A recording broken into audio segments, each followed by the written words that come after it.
大家好，我叫 Rachel，我是一个外籍生。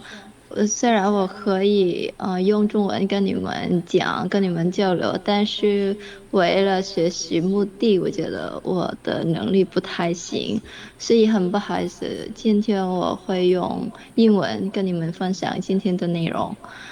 但是我还留嗯嗯中文的中文的内容，你们可以看看一下。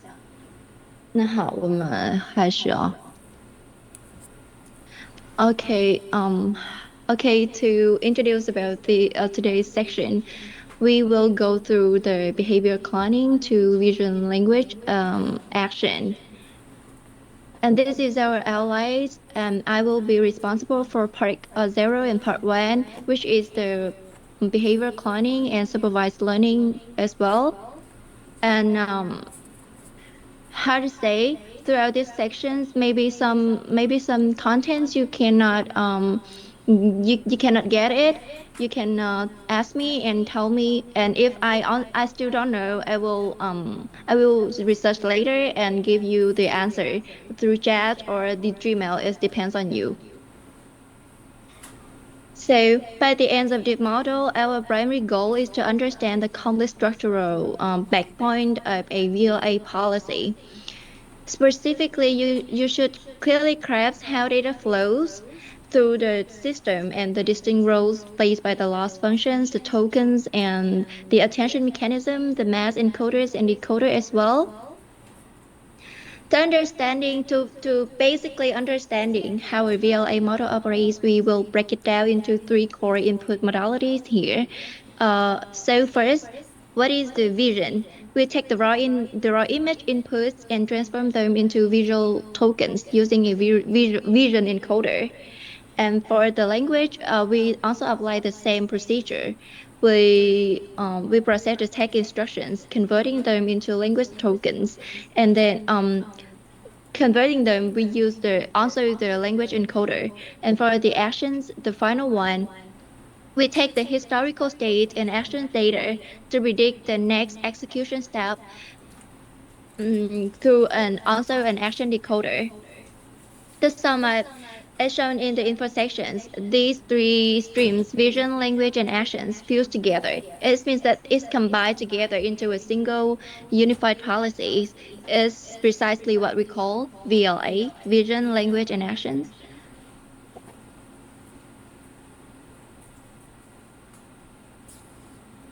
So, how our symbol model, like a machine learning model or a deep learning model function, activate. It's just a simple functions where we use loss to measure our errors, and then we use gradient descent, gradient to adjust our parameters. It's just simple like this. Um, And then we will ask, throughout this process, we can add the tokenization, sequence model, and attention to process the structured data, which will form the very foundations for the vision encoder, the pre-training, and the vision language action at all. And this is, I mentioned before about our outline here, and I will be responsible for the 0 and the first part. So let's continue with our first part, behavioral cloning. So what problem does behavior cloning actually solve? Behavior cloning relies on a data set, D here. This is an expert demonstrations. It depends on, It contains n pairs of state and actions as a tuples here. We have the state I and we have the corresponding AI. For this state, it is SI as our state and AI is our action. This means that the expert demonstrated action. So what exactly the state and the action are? The state SI represents what the world looks like at the step I. It means that okay, our robots, for example, our robots, how it perceived at the step I, how does it look the real world? This can be include multi-model kind of data, like the text, the camera images, the drawn angles, or even the color of the traffic light. And so when it comes to the AI, it represents the action taken by. Oh, sorry. Wait a minute. I will get my earphone because for, it's raining in my house. Sorry for that.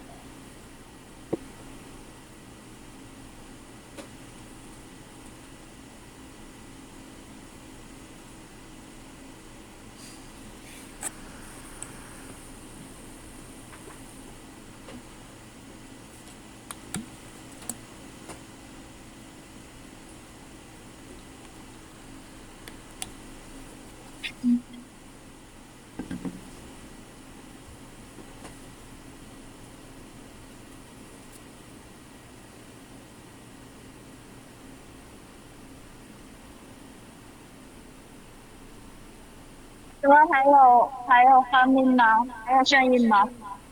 有。好，这边雨它太大了。So, okay, let's continue. Let's moving on.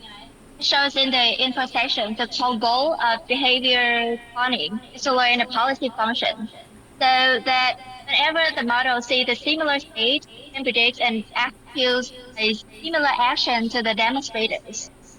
I mean that, okay, we have a template for this kind of state. Our expert will do this kind of actions, and we want our model, our PLA, learn with the similar state. It can perform the similar actions.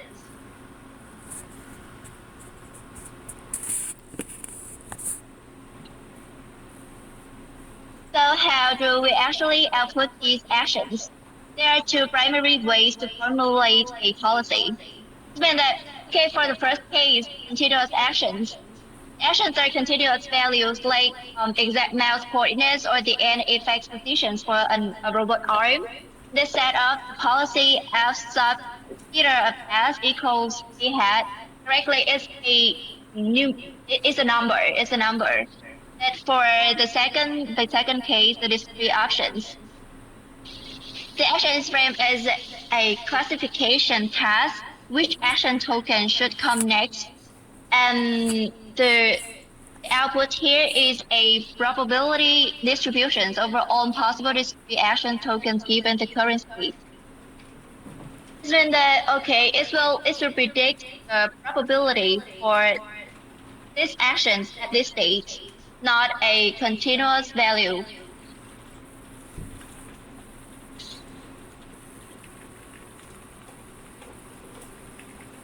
To make sure this reaction is crystal clear, let's look at this table. We will consider a self-driving car scenario with a simple-looking table. With this table, when the light is red, there is a 95% probability of hitting a brakes and only 5% for hitting the gas. When the light turns green, the probability flips 10% for braking and 90% for accelerating. That in the real world robotics, the state space is infinity large and continuous. You cannot simply enumerate every single image and sensor reading in a lookup table. That's why we replace the table with a parameterized functions high theta. It takes a high dimensional space as input and enables the exact row of action probabilities. How to explain this?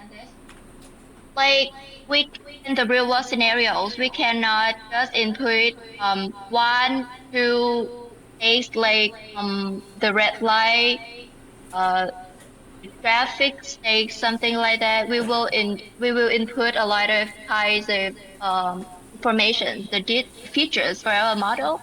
We call them high dimensional states. As input, we call it high theta, and output the action, and we will output the action probabilities for that high dimensional state.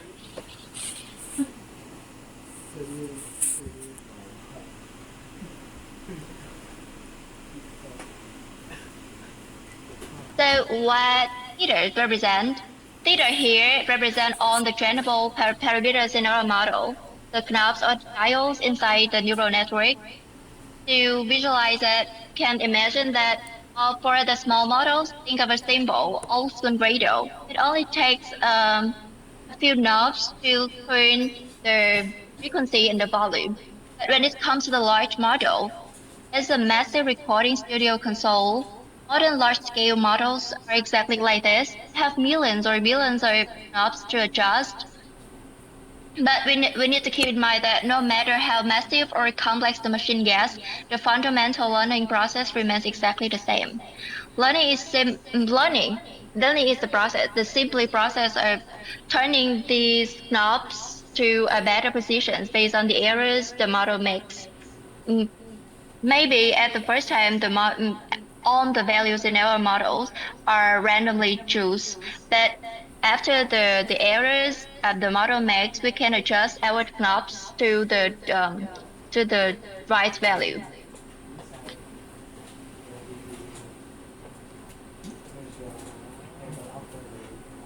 Now we know that the parameters theta are what they are. So let's continue with how. Sorry. 请问有问题吗？ That's Moon's talking.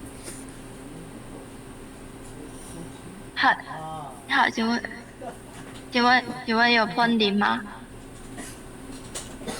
No, they don't have.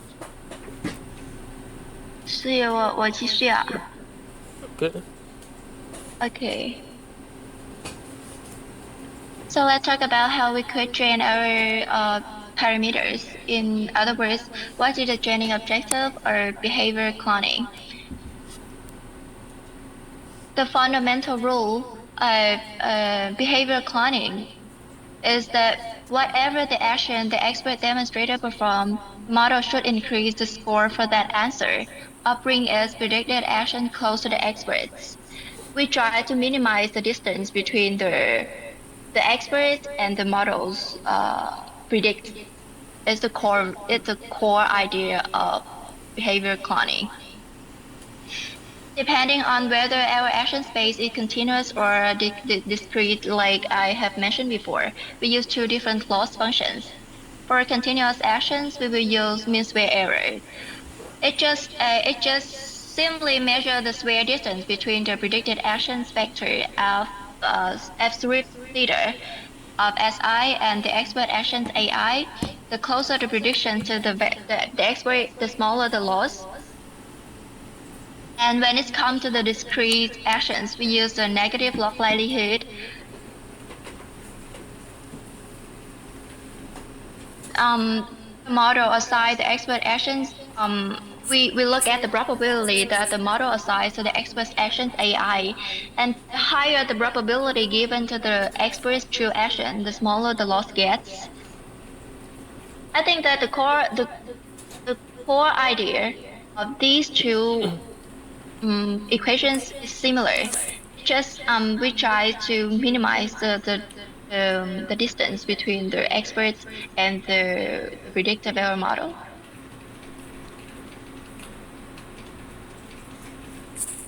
Before we end this sessions for behavior cloning, we should keep in mind the difference between reinforcement learning and behavior cloning. Behavior cloning isn't reinforcement learning. So we will get deeply into the definition to see what difference they are. In reinforcement learning, the agent learns through the trial and error towards and policy improvement. Nobody gives the model the exact correct answer. It only receives the score reward after trying an actions in the environment. You can try the exercise about reinforcement learning. You will see the difference. The reinforcement learning agents, they will try to learn through reward trial and error policy that we give them, that we set up for their environment, and then they will try to adjust their behaviors. But when it comes to behavior cloning, it's totally different. It's just supervised learning. It's basically a supervised learning. Every single data point explicitly tells the model, this is exactly what the expert demonstrator did, and the correct answer is already right there in the dataset.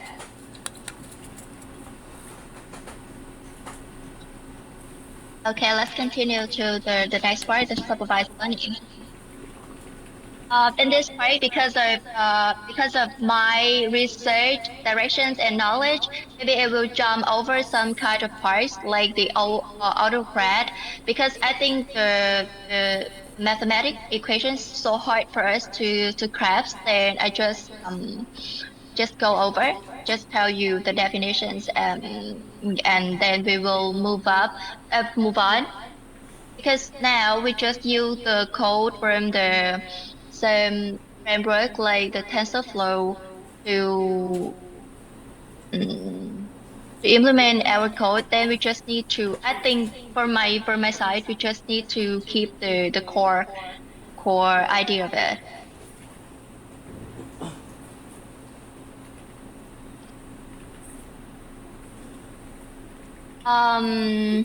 Sorry for that, because of my laptop's problem. I cannot give you the real experiment on this kind of exercise. But you can try it yourself. And this when this class done, it's just a basic supervised learning framework. We try to do the regressions and classifications for the penguin using the famous Palmer penguins dataset. So what is our input and output for this exercise? Input is a simple feature vector containing physical measurements, such as the bill length, bill depth, and the flipper length. And what else output? Depending on the task, we either predict a discrete species for classification or a continuous body mass for the regression.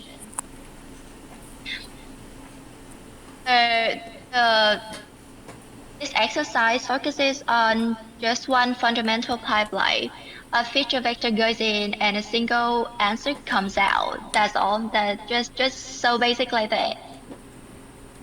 And you should remember that this exercise do not conclude any sequence over time, no raw image, and no natural language. We are intentional keeping it simple so we can lay a rock solid foundations for the single step into the output mapping.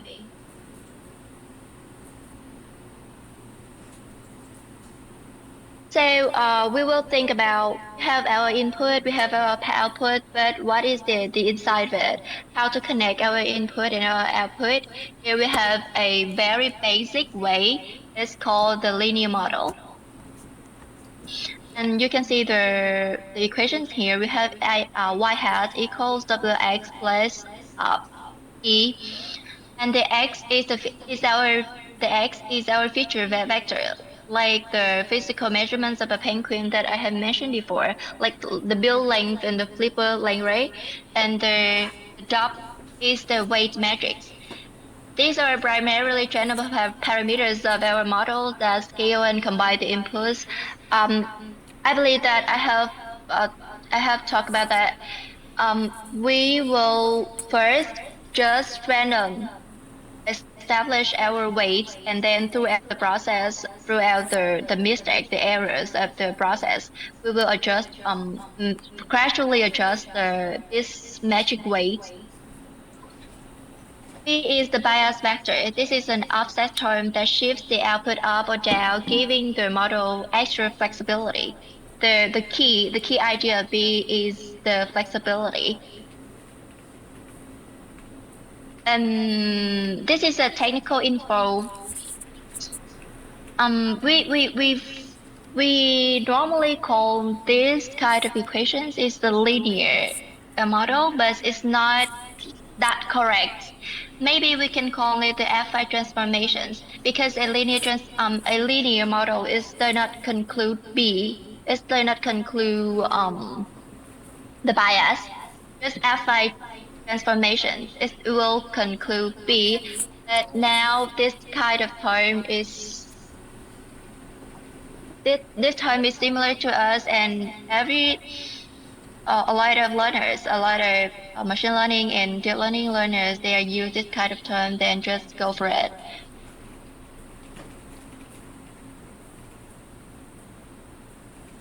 Um,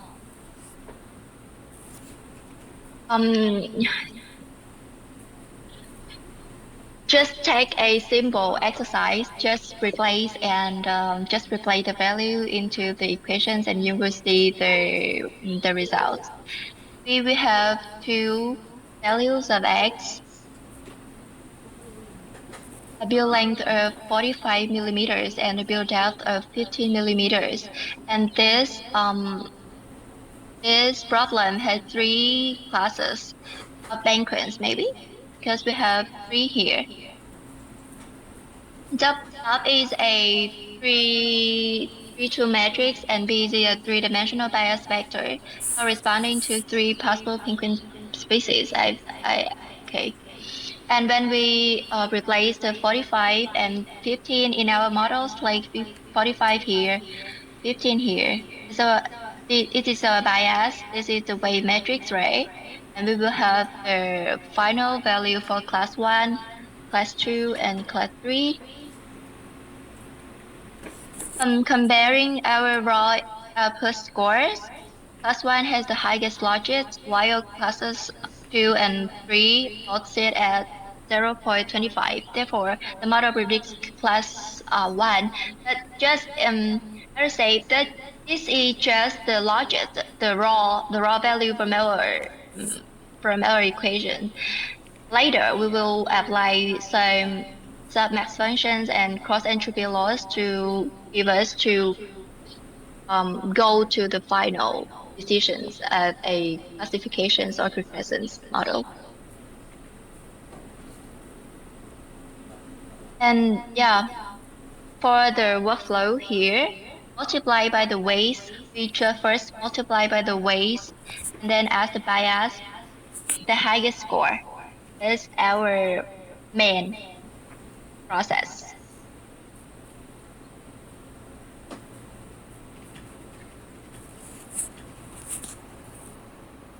From the linear algebra aspect, we know that the k multiplied at x is how to say it's quite hard to pronounce this. I just want to mention that this is the cosine similarity equation, right? So what does this dot product? The dot product here actually measure just cosine similarity here. Yes. A larger dot product simply means that the directions of the input vector x is more similar to the directions of the template vector wk. Even that why when the angles and the theta here, when the theta here is closer together, it means that when the theta is 0, this our cosine similarity is quite hard. It's largest, right? Because cosine of 0 will be equals to 1. Then our equations here will be largest respect to cosine 0. In other words, the model will be asked, does this penguin look like my Adelaide template? Does it look like my Queen's Crab template?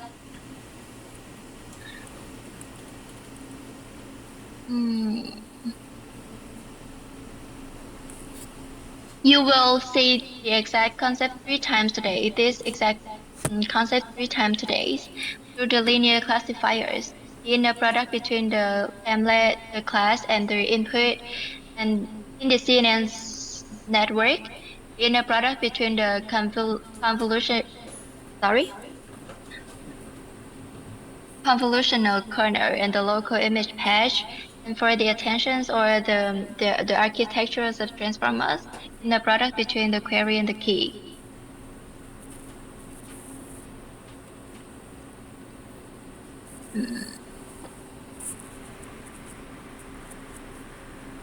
We know that in our dataset, we'll classify between some kind of classes, but where the model draw the line between, for example, two classes. This is what we call the decision battery. Uh, I don't have any tool to write about to write out these equations for you, but you can it's just W1 multiply X plus B1 equals W2 multiply X plus B2 is equals. We try to find the decision boundary uh, where these two functions have the same value is equals, and we have the after we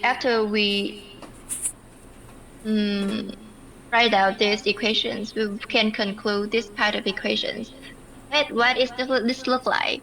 This is a equations of a straight line in 2D feature space. But for the higher dimensional spaces, it forms a hyperplane.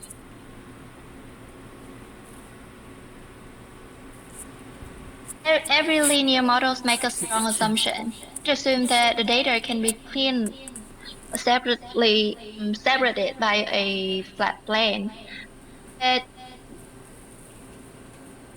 they also have two sides of this assumption. The good side, if the data is indeed linearly separable, the model can extremely robust, simple, and interpretable because it won't overfit easily. But for the bad side, if the real world data, right, it can't not be always linear. It's maybe nonlinear or complex. Linear model like this will immediately hit a performance ceiling. It simply gets stuck. This is one example where the linear model fell. We call it the XR problem. Imagine that you have four data points and it's hard to okay, you can draw down this four data points into the paper, and you will see that you cannot draw any lines to separate those kind of classes because they are at the diagonal and the opposite corners. Then we cannot, whether we flip, we do anything that we can, we still cannot draw a single straight line to separate from on the 0 and 1 class.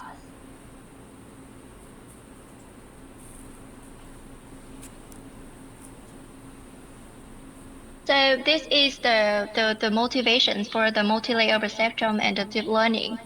We will go to the next part to see how we will solve this kind of problem. They try to solve this problem by add a activation function, sigma here. We first have the linear equations inside, and then we will grab it as a nonlinear activation functions. And this is the core equations for our hidden layer. This is the first hidden layer, the second hidden layer, and you can set how many hidden layer that you want. But this is the core concept of one hidden layer. But for the output layers, has to be linear layers. So you will think about what happens if we remove the activation function sigma and just take linear layers. You can see here, if we don't include the activation functions sigma, so what happened? It's just another single magic stop.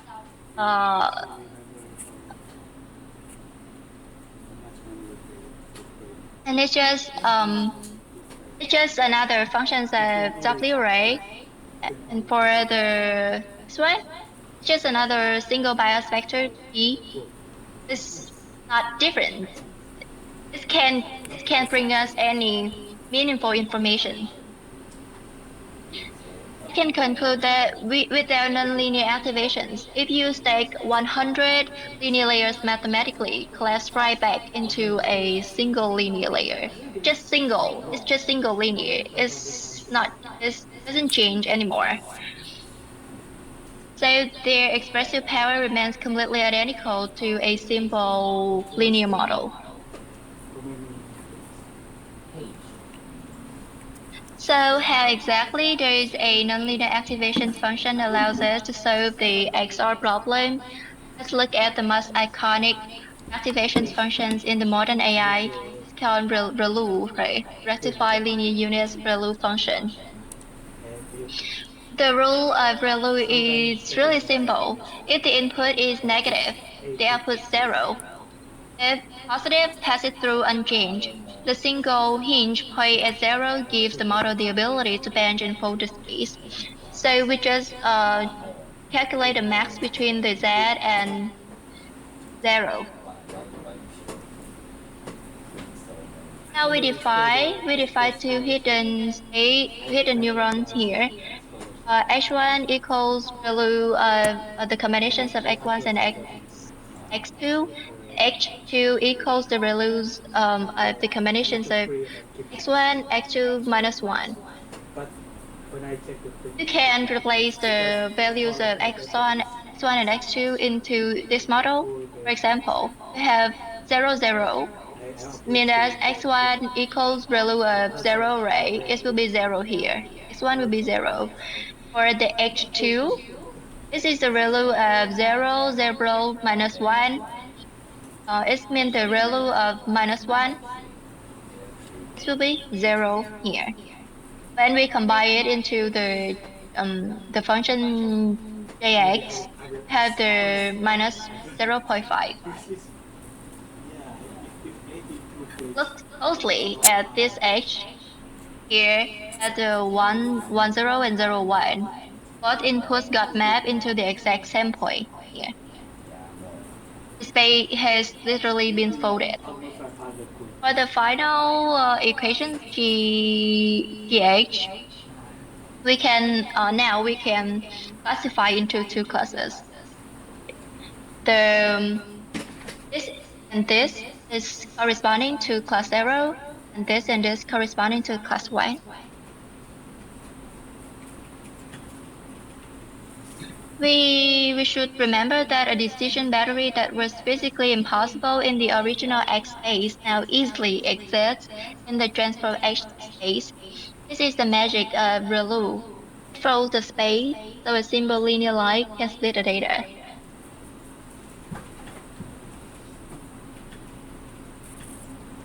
However, having the capability to learn isn't enough, right? Our network's weight and bias represented by the variable parameter vector theta are initialized to pure random numbers.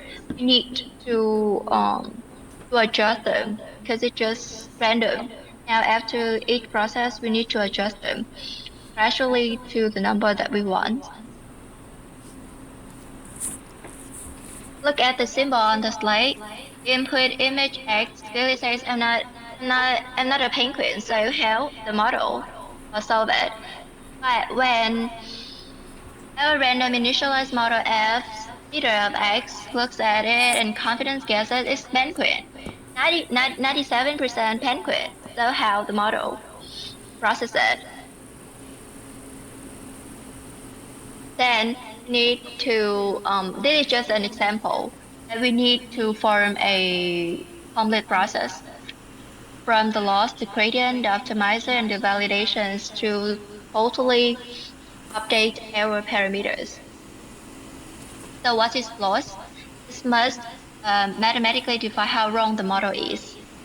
Gradient is the directions where and how to adjust the theta to fix the error.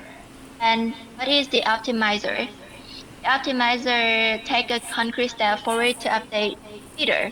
This means that how far you would step you would like to step to adjust your parameter.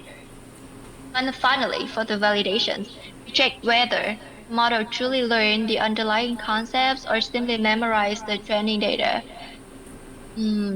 This can cause the problems of overfitting and underfitting, which I will mention later.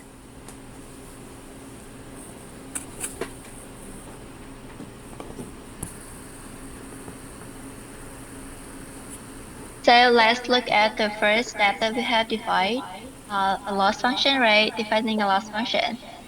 For regression speed, we still divide into two cases. The first one is the regression test, and the second one is the classification test. But this slide is for regression tests, where we predict continuous numbers. The most important choice for us is the mean square error. At first glance, it's just simply the average of square differences between our predictions and the actual target. But why we do square error instead of just taking the raw differences? We can. So why we need to add the square here? It has two critical benefits.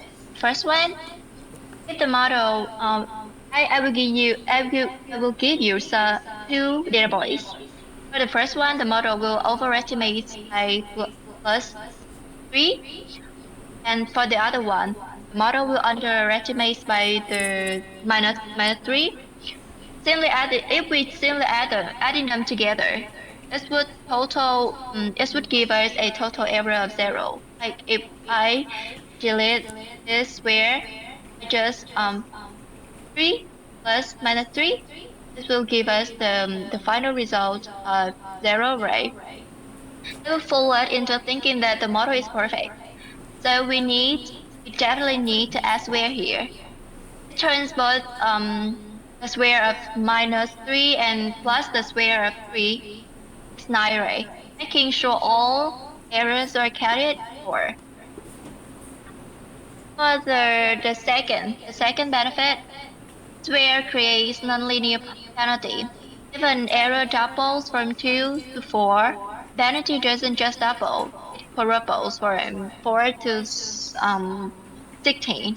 Which forces the model to prioritize fixing large, catastrophic mistakes first rather than worrying about tiny, minor deviations.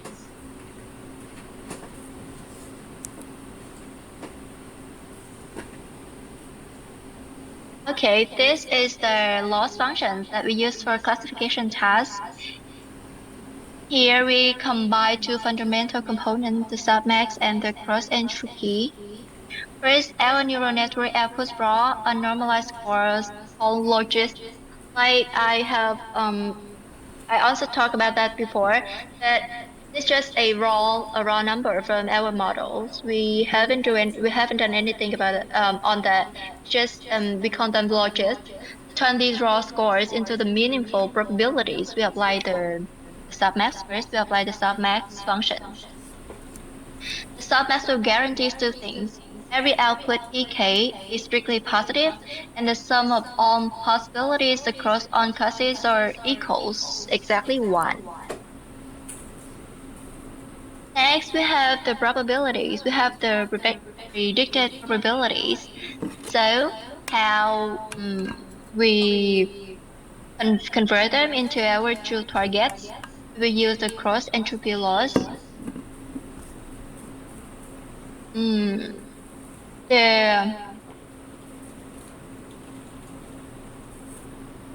Then our target Q is one hot vector. Then that it has a value of 1 for the true class Y and 0 for all other classes. For example, here we have three classes. That because it's one hot target, just have the value of 1 for the correct class Y. Then whenever we add into this kind of equations, because it's the total, right? It's the total of different class. That because it's one hot target, then whenever whatever you multiplies to 0, it always 0, and we can shorten this equation into L equals negative log of Py.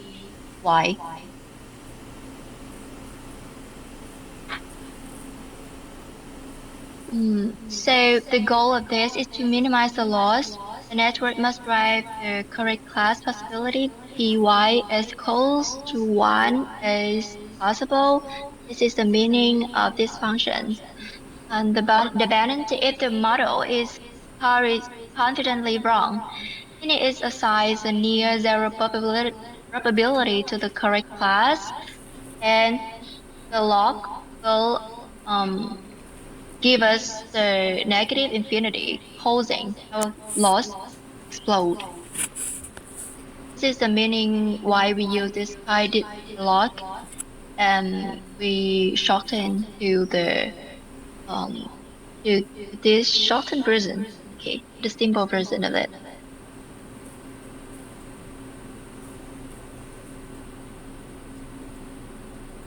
So do you realize that it's quite similar to the equations of behavioral cloning, right?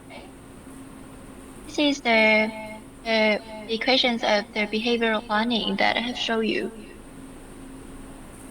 That's because behavioral cloning is supervised problem, is a classification problem, maybe, or a regression problem, but it's cross entropy loss here. Let's use the equations of supervised learning, quantum cross entropy loss. In behavior, we can distinguish between two kinds of definitions. For the classifications, the input is the image or the feature X. As for the behavioral cloning, inputs will be the environment state Xi, and for the output, in the classifications, the target is class Y. In behavioral cloning, the true label is the expert actions AI. For the loss formula in classifications, we have negative loss EY. In behavioral cloning, we have minus log pi subscript theta of AI given as I. Yeah, I will conclude again. Behavior cloning is fundamentally just supervised classifications, where the actions are the classes and the experts demonstration serve as the crowd truth for our training process.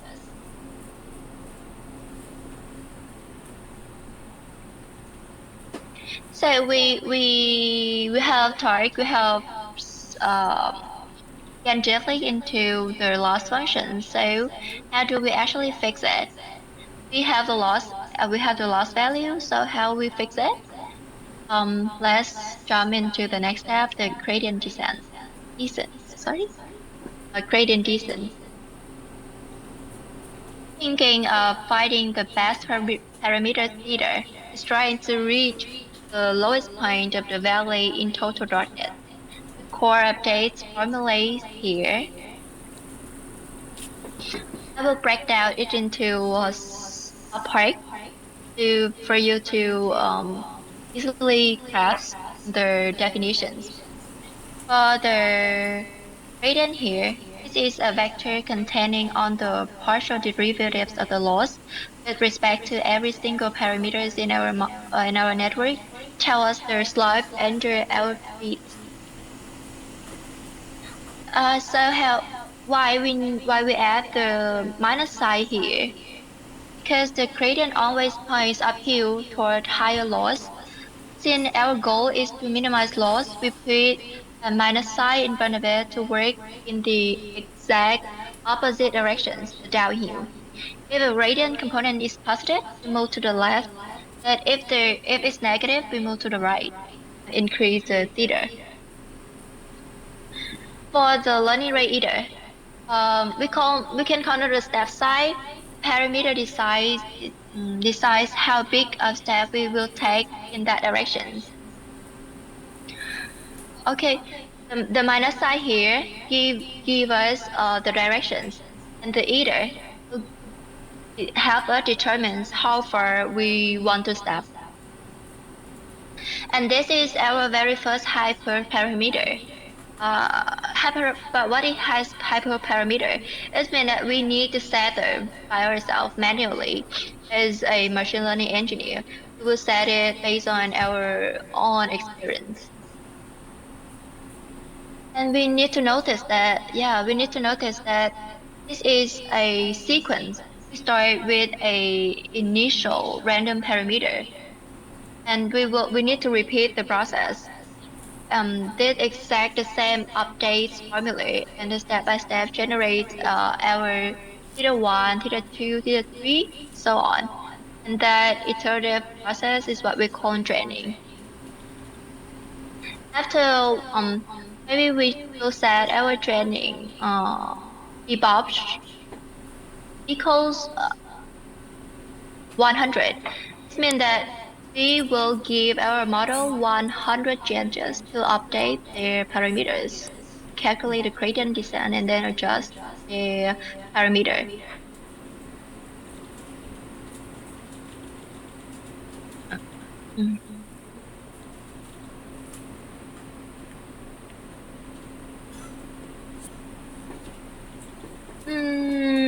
Okay. Here we define the y hat equals just wx without bias, and we have 3 data points 1, 2, 2, 4, 4, 3, 6. This is a y equals to x, right? From those kind of data points, we can see that it's double x. So the ideal weight, the ideal W we want is 2, right? And we need to teach our model, to adjust our model, not to adjust, to guide our models, reach as close as 2. This is the best case for us. So let's first define the loss functions.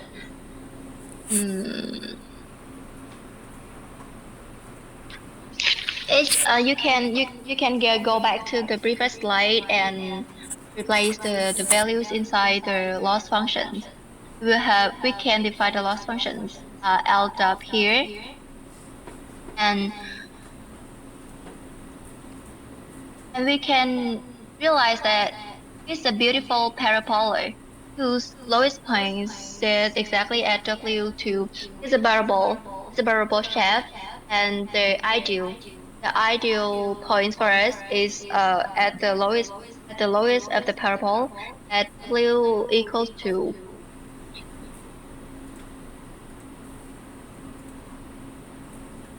So starting our training process, I define randomly W0 equals 0. We need to guide the model how to step from this 0 here to the 2 here. Because we have no, because it's with the 2's here, because we said that value W equals 2 is the most ideal case for us. Then we need to guide the models how to step from 0 toward 2 with our theta. The learning rate equals 0.01.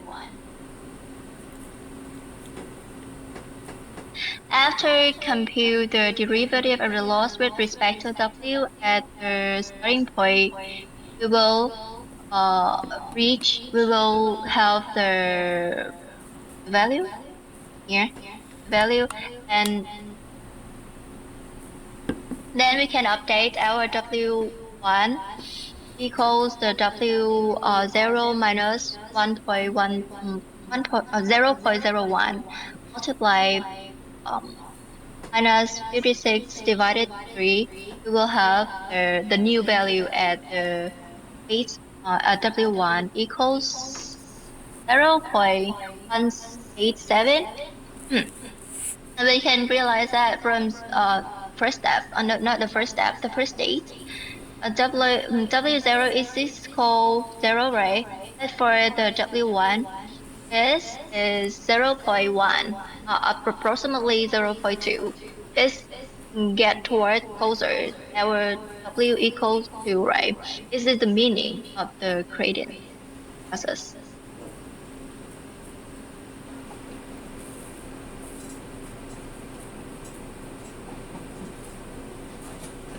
So let's talk a bit about our learning rate, the hyperparameter. This is the very first and arguably most critical hyperparameter in your whole machine learning model. You need to set this as your machine learning engineer. Maybe the tiny difference can cause a whole change to your model, and you need to learn, you need to experiment and gain your own experience to set the learning rates for different kind of machine learning problems. Every sort either controls the step size we take during gradient descent. How we set this value completely dictates whether our model learns effectively or fails completely. There are three. Here we have three classic scenarios. If the ether is too small, the turtle, right? Okay, the turtle. Every updated step is really small, which will result in the loss decreases at a painfully slow roar. You could leave your model training overnight, and it would barely show any progress. The most ideal case for us is the middle one, because it's just right. The steps are balanced, neither is too timid nor too reckless. The result is really good for us. In this case, the loss decreases smoothly and steadily for the minimum. In practice, there is no magic formula for this. You usually have to experiment. Like I said, you need to experiment to find this with that. The worst case, when you said your ether is too large, the step size is so massive that instead of descending into the valley, the model completely overshoots the minimum and lands high up to the opposite wall. Yeah, you need to be careful with these symptoms, because the sequence of parameters will no longer decrease and your training completely collapse.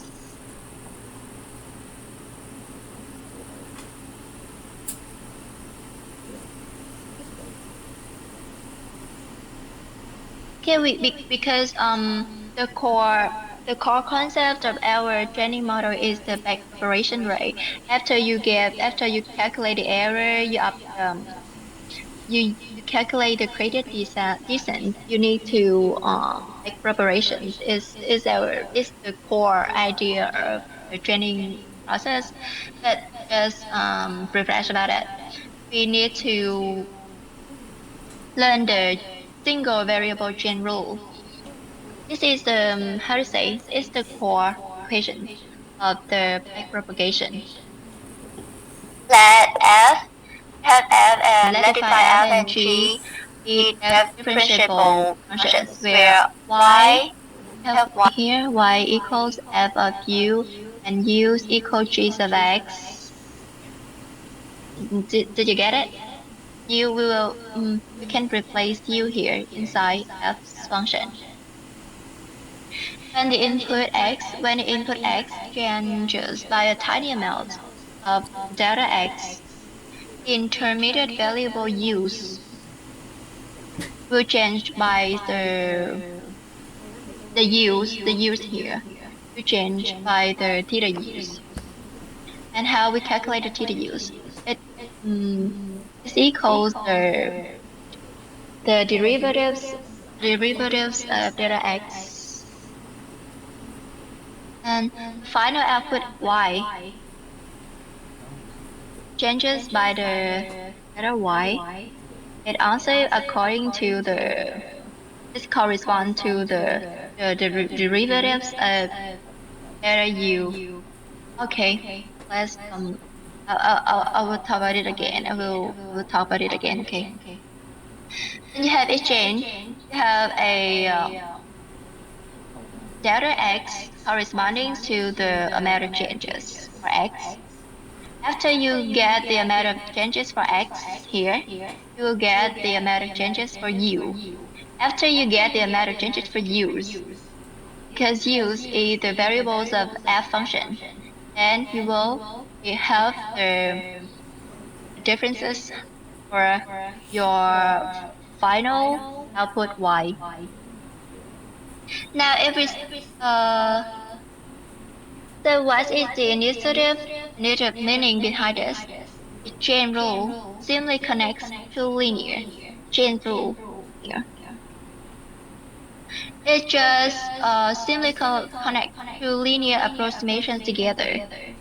The individual amplifications rates or slopes of each stage are directly multiplied together to form the total amplifications rate to x from x to y.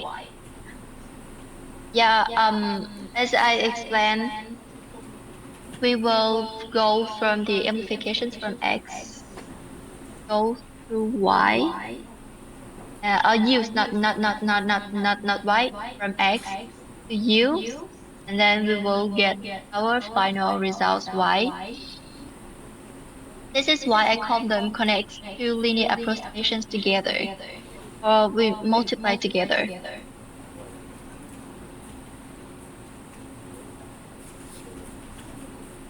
Moving from single variable calculus to real-world neural networks, our loss L function really depends on just one path, right? Instead, it will this is combinations. This is a composite functions of k international variables. Sorry, intermediate variables. I mean that L concludes a lot of branches. You can call it branches or paths. From U1 to UK. Where each UI itself depends on the a parameter either. Each U has their own theta, has their own corresponding theta, and you need how to combine all of them together. If we apply first-order Taylor approximation, a tiny shift in the intermediate vector delta U leads to a total loss change of delta L, right?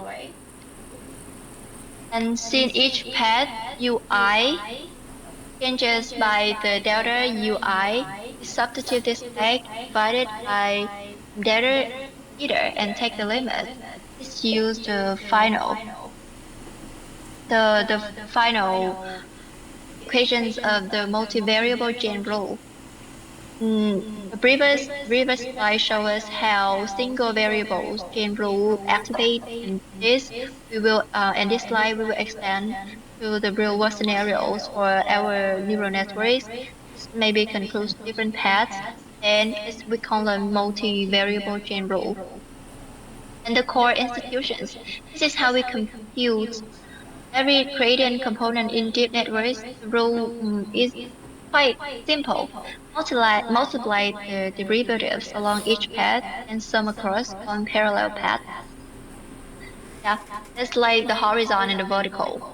For the horizon, you multiply the derivatives along each path.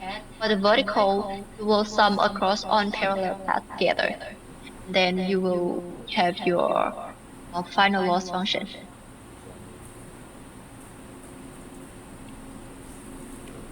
Okay, for the AutoCAD part, I just come over it. Have a quick look on it because it's quite hard for us to grasp for the mathematical equations. For this kind of knowledge, you need to just distinguish between the forward and the reverse mode. AutoCAD has the kind of mode, the forward and the reverse here, for the reverse mode here. For the forward mode, The derivatives are computed alongside the values in the forward pass, moving from the inputs to the outputs. So how it works? You can fix one input variable at a time and calculate how changing that single input affects every node on the way to the outputs. If you have n input parameters, you have to sweep through the computational graph n times to compute the full gradient vector. These problems can be SU for very few inputs and many outputs. In the case that you have very few inputs and you have many few outputs, you can freeze your inputs and then see your outputs. So for the reverse mode, the engine first runs the forward pass to compute values and then sweeps backwards from the output to the inputs. You can call them the preparation. Then you will first we just ask our model to compute all of the values of all of the parameters inside, and then calculate the differences. I mean that the error, and then use the reverse mode to back, propagate to adjust the values from the output to the input. Regardless of whether you have 10 inputs or 10 billion inputs, it takes only one backward pass to get the complete gradient array. So this is the ideal. This is really ideal for the problems with millions of inputs and a single scalar output, like our problem, like classification problems, I think. Let's jump over it. So why deep learning use reverse mode, like their backpropagation? This brings them to why more than AI frameworks like PyTorch or TensorFlow exclusively use reverse mode. Deep learning, we have, I think, millions of input parameters, including our weight and our bias, but only one final input loss. Maybe not our targeted pass, maybe the loss. I think the loss is the basic output that we get.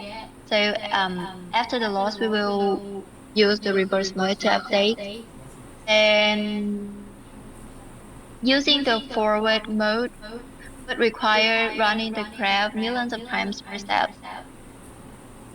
But reverse mode allows us to compute gradients for every single parameter in a single sweep, making deep learning scalable. Yeah, if we use the forward, we just freeze the input and then we try to adjust our parameters without loss function. Yeah, we have the loss. We want to use the loss update to recalculate. But if we use the forward, we cannot utilize the value of loss. But when we use the reverse mode, yes, it's definitely possible, right? Then, so in modern machine learning and deep learning, they kind of use the reverse mode for their models. In the code, theory is so hard. The theory is so hard for to grasp, but when it comes to code, it's just one single line: loss dot backward. Just that all. That OK，理论比较难一点，但是如果是实验的话，就只有几序而已。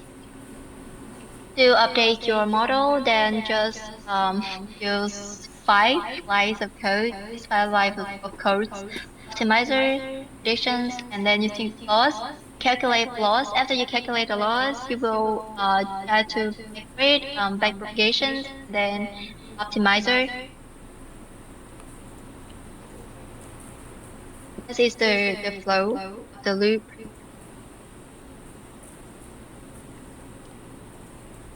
That real-world deep learning, the dataset can contain millions of samples.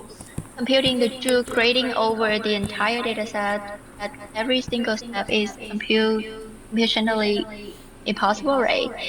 Um, if you have a millions of samples that you want to grab it into one time model, I think it will boom. Your model cannot your models cannot afford for that. Then we need mini batch stochastic gradient descent. Instead of using all 10 samples, we will randomly sample a small batch, like the batch value whenever you train your model, like for example 32, 64, or 236 estimated true gradient. That if because we use the mini patch, so we need to keep in mind about its theoretical probabilities. First one is an unbiased estimator. As long as we sample uniformly at random, the expected value of our mini patch gradient equals to the true gradient of all data sets. And the second one is about the variance and noise. Because each batch is just a sample, there is variance for sure. This introduces noise into our updates, causing the training loss curve to oscillate or fuzzy. For example, small, for example, smaller batch size will cause higher variance and can result in user loss curve, but with larger batch size, it will have lower variance and smoother loss curve. That is why. That is why we always need a strong hardware in our computer to train our model, because with the stronger hardware we have, the larger batch size we can input our model.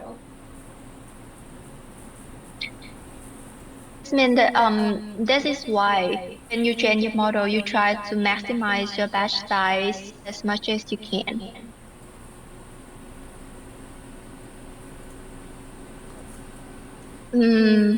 Writing down the training loss is not our final destination. What machine learning truly cares about is the generalization. How well will our model perform on brand new unseen data? To measures our this process, we divide our data into two distinct roles. Training set and validation set. I mean that I don't include the test set inside this process.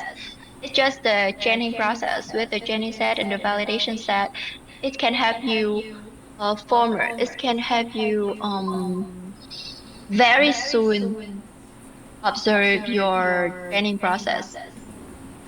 For the purpose of the training set, we use it directly by propagation and gradient descent to update the model parameters.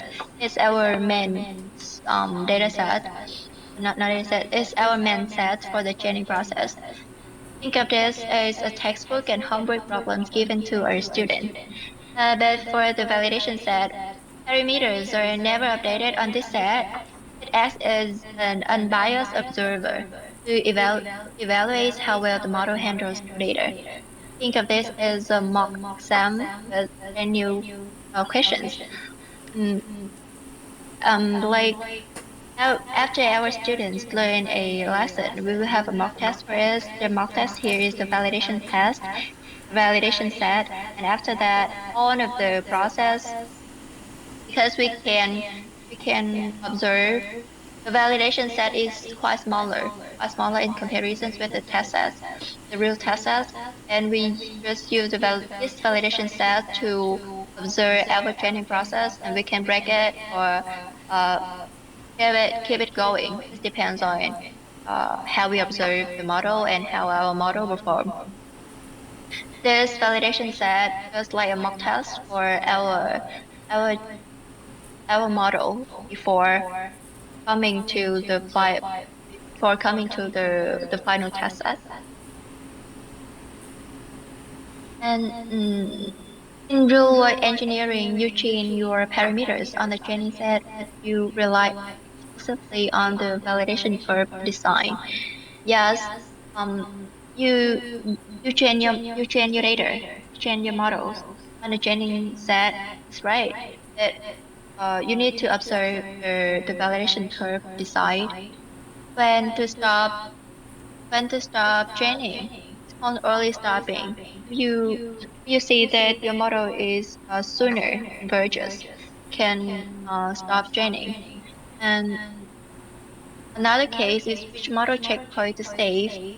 You need to set your checkpoint, your checkpoint position to save the weight of the models and which set of hyperparameters, like the learning rate to choose.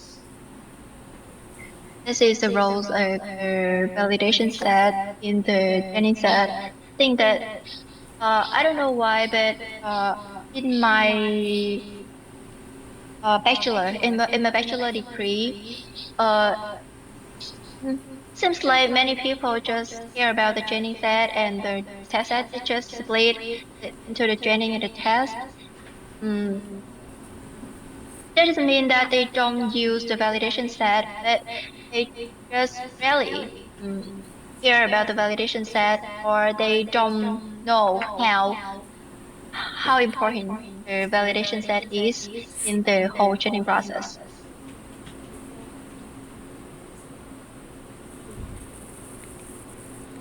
In training supervised learning model, there are two critical curves you must keep your eyes on at all times: the training loss and the validation loss. Both curves decline. If both curves decline together, the model is learning real patterns. But later, when your model is trained for a bit of time, a dangerous dynamic can occur. The training loss continues drop, but the validation loss bottom out and starts climbing back up. This exact point where these two curves diverge is your ideal stopping point. It's like I said before, the early stopping. You need to divide where the training loss and the validation loss cross together. Maybe your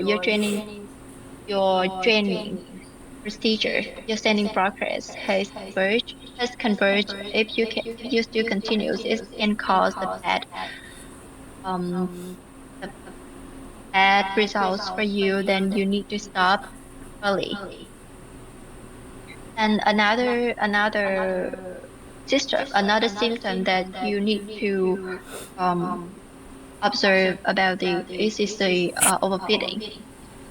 Let's take a large NLP as an example. If you have the training accuracy is 100%, the validation accuracy stagnates or even drops, what is happening under the hood? The model is no longer learning generalizable underlying rules.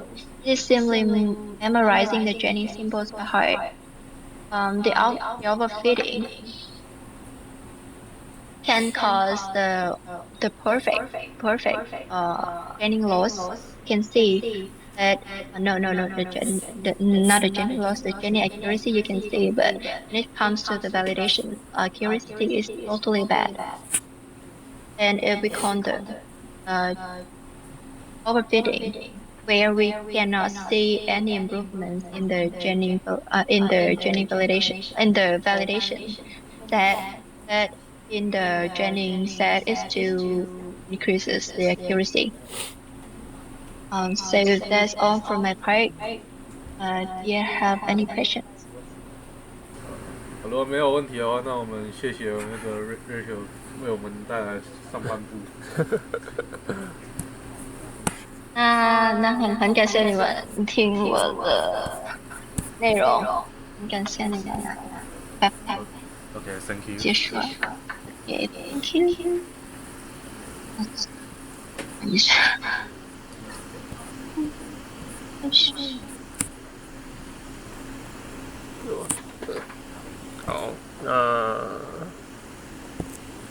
那接着就来讲序列化的 BC 模型。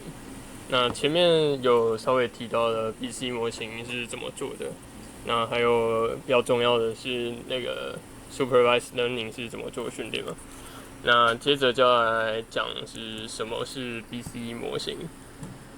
那前面我们在假设的时候都是以一个固定的输入的状态去预测一个下一步要做的动作，而我们实际在训练这个序列化的 BC 模型的时候，我们拿到的资料是一连串的动作，一个有时序的一个类似影片这样的感觉。那我们第一个要解决的问题就是说，我们要怎么对这个一连串的动作去做训练？那首先要解决的是它的 loss 要怎么做计算。那我们可以假设我们有一连串的动作从 A1 一直到 AT， 那我们如果要对它求 NLL loss 的话，那我们就必须先得知它的几率嘛。那写作公式的话，就像是最上面的这个 P 括弧 A1 一直到 AT。那我们可以以自回归分解的公式，把这个几率拆解成一小段一小段的条件几率的乘积。那写作公式就类似于右侧的这个公式。那解释起来就是我们把它当作是 A1 的发生几率去乘以A1 发生的条件下 A2 发生的几率，一路乘到AT 的几率。那如果我们再把它带进 NLL 的 loss 的公式里面，那我们就可以把它写作最底下的 info 里面的这条公式。我们把每个条件几率都取负 log， 然后加总在一起，那我们就可以把一连串的动作去取 loss。那这在我们后面如果要做训练的时候，就有一个可以参考的一个公式的做法。那接着要解决的另外一个问题，就是我们目前的 action， 我们的动作是一个连续的坐标，假设是一个 XY 的坐标系，然后范围是一个从0到512的坐标。那我们的预测就是一个回归问题，一个连续的回归问题嘛。但是我们如果要用类似 transformer 这种的架构，那如果你对 transformer 有一些了解的话，那你应该知道它的输入是一连串的 token， 然后输出也会是一连串的 token， 而 token 本身它是一个离散的一个资料，那我们没办法得到我们想要这个连续的坐标系，那所以我们必须对这个输出的坐标去做离散化。那一个简单的做法就是我们可以针对它的坐标去做切分。那假设我们对每一个轴都做16格切分，那切下来的结果就相当于是一个16乘16的区域，那就是256个格子。那如果写作 token 的话，那就是一个256的维度的一个 vector。那接着我们就可以拿这个离散化结构后的结果去做 transformer 的计算。那接着则讲，假设我们有一个最小的序列模型，我们就拿当前的状态去对应下一个动作。那写作公式的话，就类似左侧的这条公式。那我们可以想象是这个模型的参数大概就是一个256乘256格的表格。那接着，如果我们要去对这个参数做运算的话，假设我们的输入就是一个 1/2 的 vector， 那假设是一个000100的 vector 好了，那我们去乘上我们刚刚假设的这个 embedding 的 table， 那就相当于是在对这个 embedding table 取第3列的参数。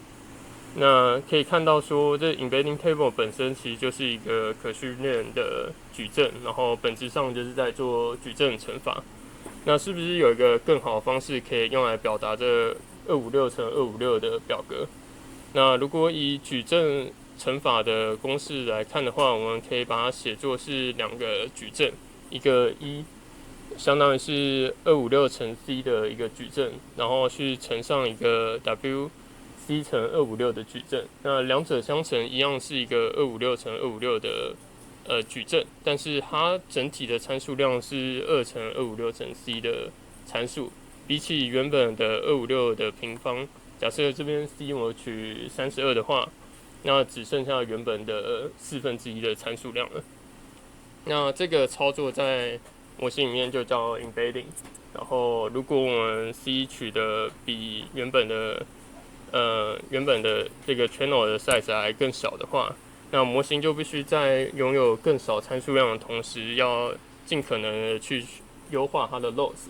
而这带来的结果就是说，我们会让模型去学习相同的 token 要拥有类似的 embedding， 以此来优化它模型内部的参数。好，那接着就来讲 transformer 架构里面的核心，那就是 attention 的机制。那 attention 的公式就是如上面所述，attention 里面需要有3个输入，一个是 Q， 另外一个是 K 跟 V。那它简单来说就是在做一个可学习的矩阵参数的加权平均的运算。那我们现在解释一下这个公式里面在做什么好了。那首先，这个 QK transform 它的意思代表来自2个 token， 所计算出来的 Q 还有它对应的还有 K， 它们两者的内积。那我们都知道内积的意思就是代表相似度，所以这一行的意思就代表说我去计算说2个 token 之间的相似度是多少。那接着它底下去处理了一个根号 DK， 那这一部分就是在做正规化的部分。那主要就是目的就是希望全部加总的情况下要是1，然后确保梯度不要被消失的问题。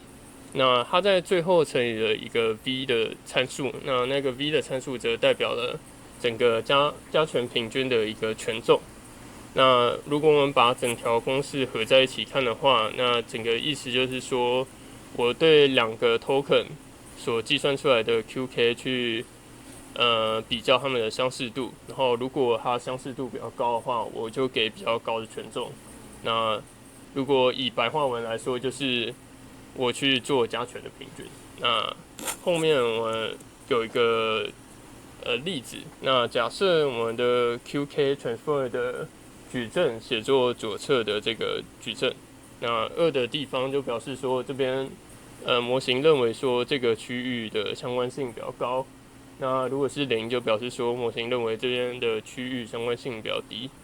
那接着我们对它取 softmax， 然后去做处理，那得到的结果就是这边的0.67，然后0.24跟0.09的权重。那最后再乘上我们的 v， 那得到的结果就是一个经过加权后的 value。所以这边就是在解释说 attention 就是一个可学习的加权平均的操作。那接着来讲的话是其他的 transformer 的 block。那这部分比较重要的一个点是这个 precision embedding。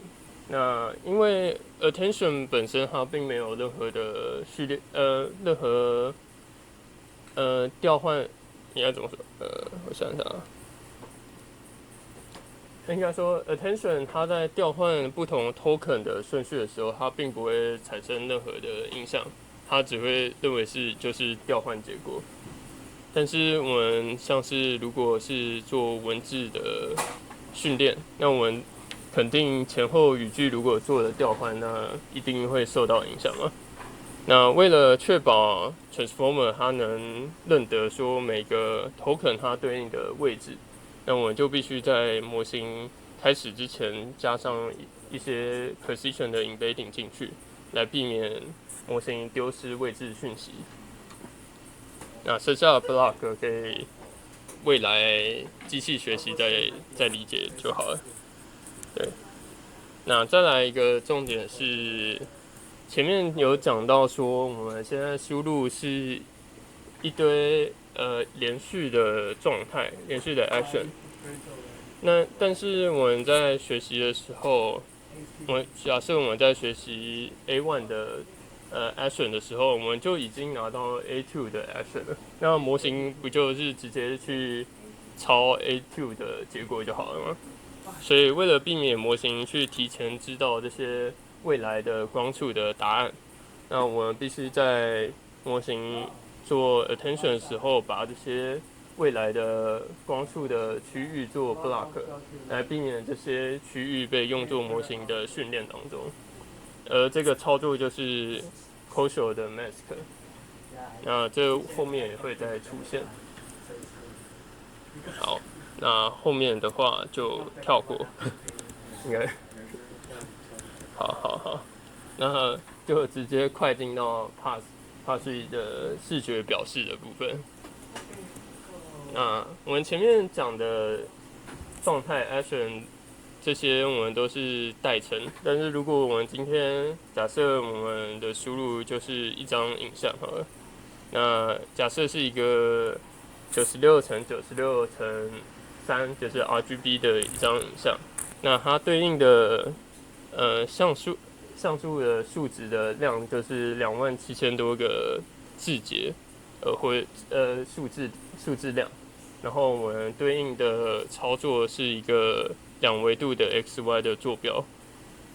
那一个简单的想法是，我们要怎么运用这个影像，就是我们直接拿一个 NLP 的结构去开一个27000多维的一个参数，然后直接硬训练这个模型。但是这样的操作本身有一些问题，最大的问题就是影像本身是一个有强规则或者说有强鲜艳知识的一个资料，相邻的像素本身通常是有比较高的相关性的，相同的形状出现在不同位置当中也是代表相同的意思，或者说它平移之后是不变的。这些做法，如果我们单纯就直接拿一个线性模型 NLP 去做运算，那等同于就是浪费了。那所以目前的主流的做法的话，主要是通过2种架构。那第一个就是 CNN 的模型，那第二个就是 VIT 模型。那 VIT 全称就是 Vision Transformer， 那它本身就是一个 Transformer 的架构。那我们先来讲解一下卷积本身是要怎么做的操作。那假设我们今天有一张影像，就像是最左边这样，一个左半是全黑，右半是全白的一张灰阶影像。然后我们今天有一个卷积的 kernel， 就像中间这样，是一个左边是-1，右边是1的一个矩阵。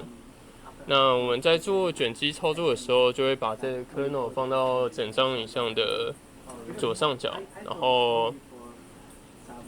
然后去做个别位置的相乘，然后全部加总。那当计算完第一个区域之后，就把这个 kernel 向右边移动，然后慢慢划过每一个图像中的位置。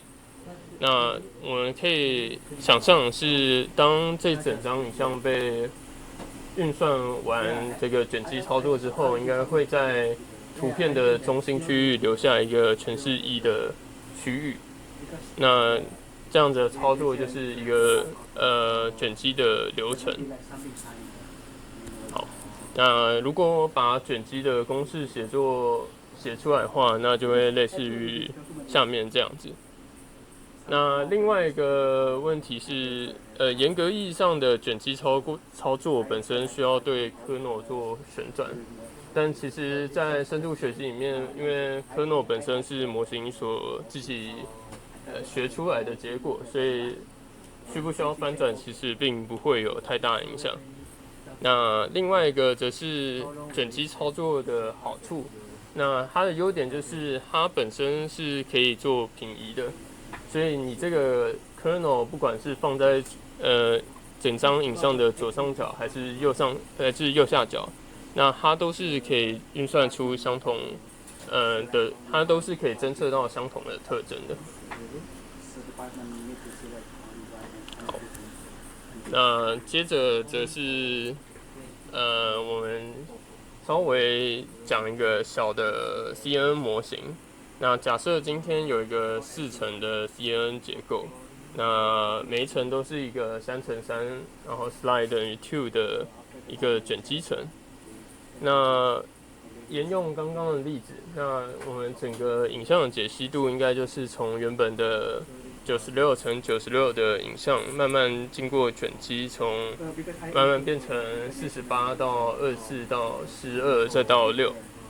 那在这个过程中，我们整个卷积能看到的范围就慢慢的可以从原本的3×3的矩阵慢慢延伸到31×31的像素。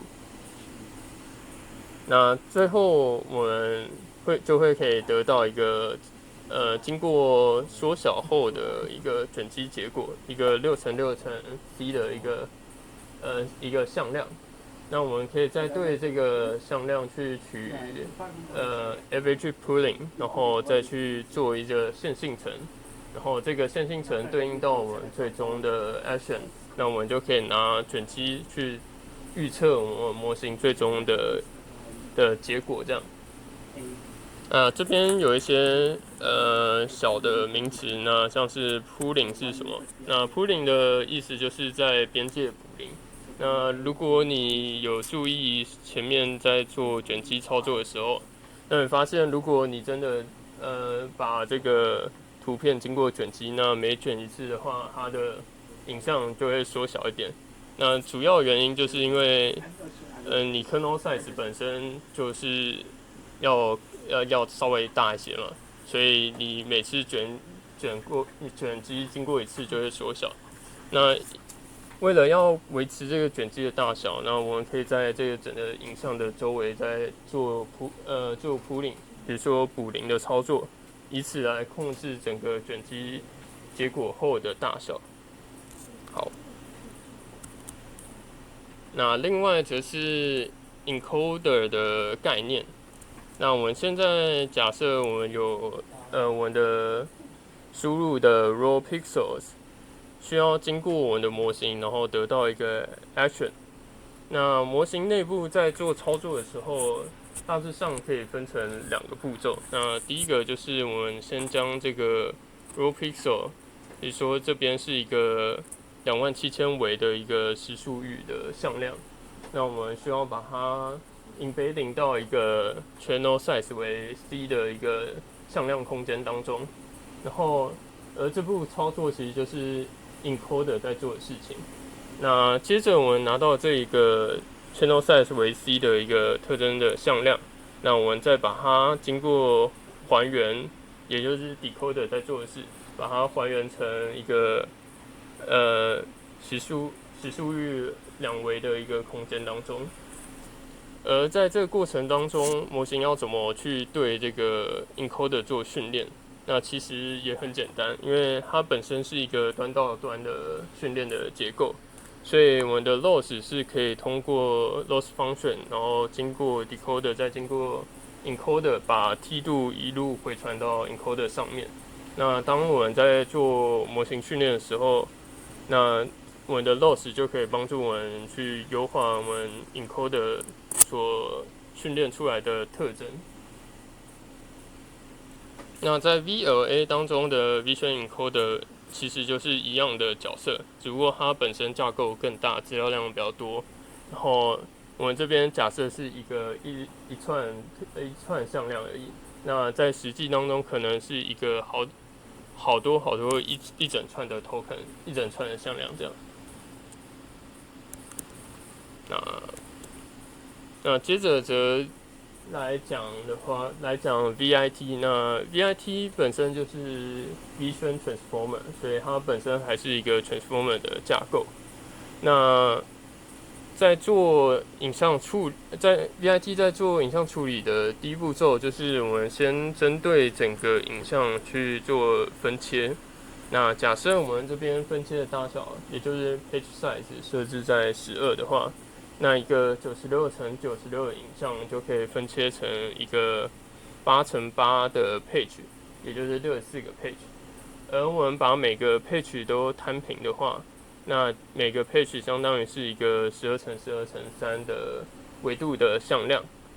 那我们可以套用我们刚刚所讲的想法，就是 embedding 的想法，我们再把这个432维的向量经过 embedding 成一个维度为 c 的向量，那我们最终得到的结果就会是一个64个维度为 c 的 token。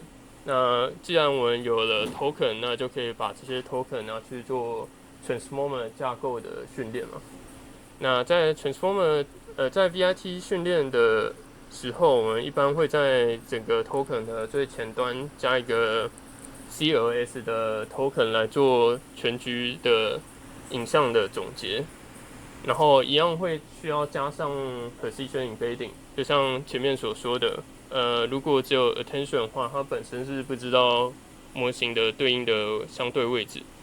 那对影像来说，这每个page之间的位置也是相当重要的资讯，所以我们一样在这边加上 precision embedding 进模型当中，去对这个模型做训练。好，那所以说到这里，图像跟序列在模型眼中其实都是一样的，就是一连串的 token， 然后输出也是一连串的 token。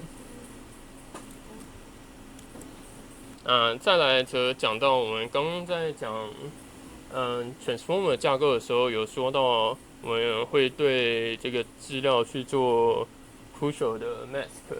那这边的原因是因为模型提早知道了模型的预测的结果，为了防止模型去偷看未来的资讯，所以要做遮蔽。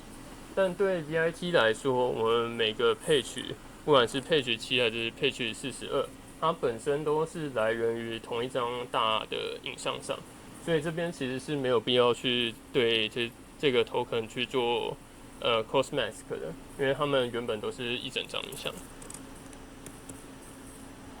那再来则讲到 pre-training 的概念。那以一个标准的 VIT 模型来说，它的架构的参数量大约落在10的8次方到10的9次方，但我们一般在做模型训练的时候，应该是没有办法拿到那么多的资料，所以我们一般在做 VIT 的训练的时候，会先对模型拿一些标准的资料集，图文对之类的大型训练集对模型做预训练，也就是 pre-training， 然后以此来让模型提前先知道一些几何结构的知识，或是一些图文对的对应的关系。而在我们之后要针对这个 VIT 模型去做一些更深入的模型训练的时候，我们再拿自己的模型去对这个预训练的权重去做 fine tuning， 来去微调到我们真正所希望的一个任务上面。好，那接着就是总结。那左侧就是我们前面所提的一个 CNN 的架构，然后右边则是我们后面介绍的一个 VIT 的结构。那到这边有什么问题吗？会讲太快吗？有需要重讲哪边吗？因为我看已经讲很久了，我就直接跳过很多。对，因为这个以后可能有一些人，他们可能刚进来就要碰这个动作，或是不一定啊，看各位以后研究的主题啊。趁现在有一个人可以问，赶快问这样。真的没有啊？这没有啊，可是我后面没有准备。对啊，你后面没准备？我后面没准备。哦，那讲者后面不打算讲了，对，那各位对不起 Rachel。各位想问吗？因为我们如果各位以后修那个，我不讲哪个教授的名字啦，他的那个机器学习课的话，他课纲上有这些，但他不会教。对对，这可能是你最后一次有机会学到这些东西的。真的没有。对啊，好吧，这他真的很聪明，他都会了，这些东西他都驾轻就熟了，随便问他都不可能考倒他。作业吗？作业啊，你可以稍微带一下作业。是哪一个作业？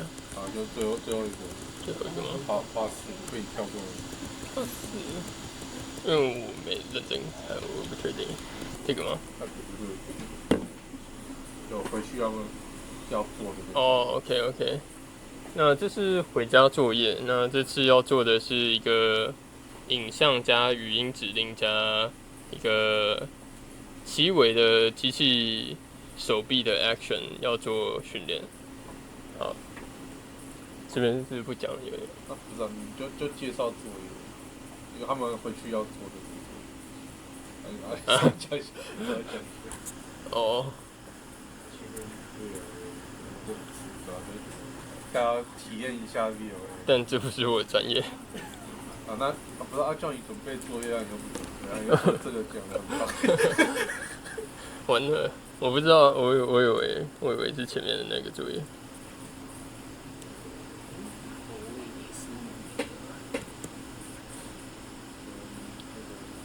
最近比较熟练有那个上在哦，常听没来。我原本以为，哦，好吧。没事，这不影响你吧？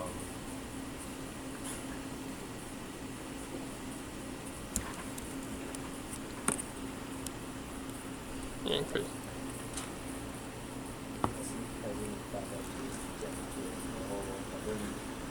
还是可以换个作业。可以换，如果你有准备。我想说就做那个数字人。